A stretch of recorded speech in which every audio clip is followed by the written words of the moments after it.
Preclinical trial activities for ivermectin as a possible treatment for COVID-19 are now underway. Let's talk about how that's going with DOST Undersecretary Rowena Guevarra, who joins us live now via Zoom. Good afternoon, Usec Guevarra. Thank you so much for joining us. First off, what pushed the DOST to conduct clinical trials on ivermectin given the mixed reactions on its use? The reason is that there is really no single known answer to the question, is ivermectin safe, efficacious, and effective on viral clearance of COVID-19? So the Department of Health and the Department of Science and Technology agreed to conduct this clinical trial. All right, and Usec, how is the preparations going for the clinical trials of ivermectin? Can you talk us through how that's going? Sure.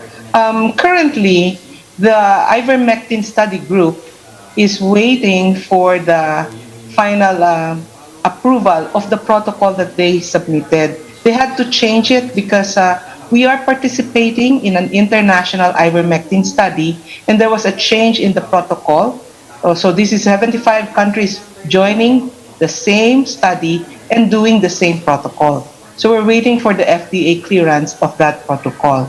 And once it is cleared, they will start the recruitment of participants. We will involve 1,464 participants. And in the meantime, part of the project team, the one at the UP College of Pharmacy, is preparing the ivermectin study drugs as well as the placebo. They have to make sure to standardize the study drugs and make sure that the placebo and the active drug look the same so that the patients or the participants will not know which one they got. All right, so you mentioned the number of participants, Usec, but have they already been picked, or are people still volunteering at this point in time, or kasado na lahat? What's going on is that when they do the recruitment, they have to recruit more than the number that I mentioned because some of those might not pass the qualification. So we have identified the study sites for NCR. These are quarantine facilities in Ateneo, LaSalle, UP Diliman, and Makati Science High School. And they have started recruiting in those areas. All right, having said all of that, Usec, what is the timetable like for this study on ivermectin? I'm sure everyone is excited how long there is or how long they have to wait before the results come out? The final patient recruitment will be finished in November, and then the release of the preliminary results will be at the end of December of this year.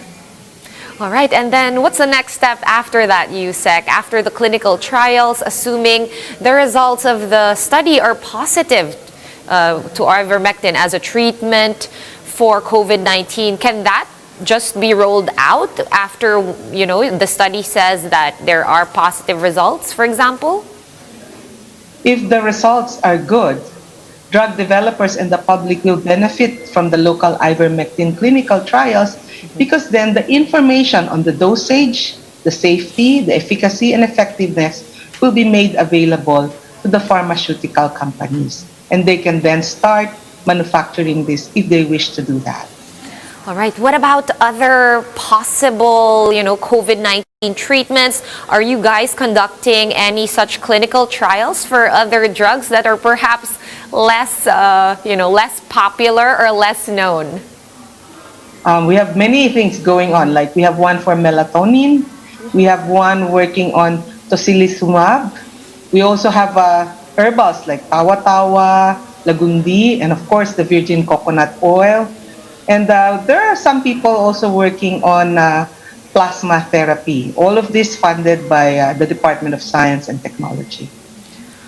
All right, looking forward to the results of all your studies. Usec Guevarra, thank you so much for your updates and for sharing your time with us. Usec Rowena Guevarra of the Department of Science and Technology. Thank you and good afternoon, ma'am.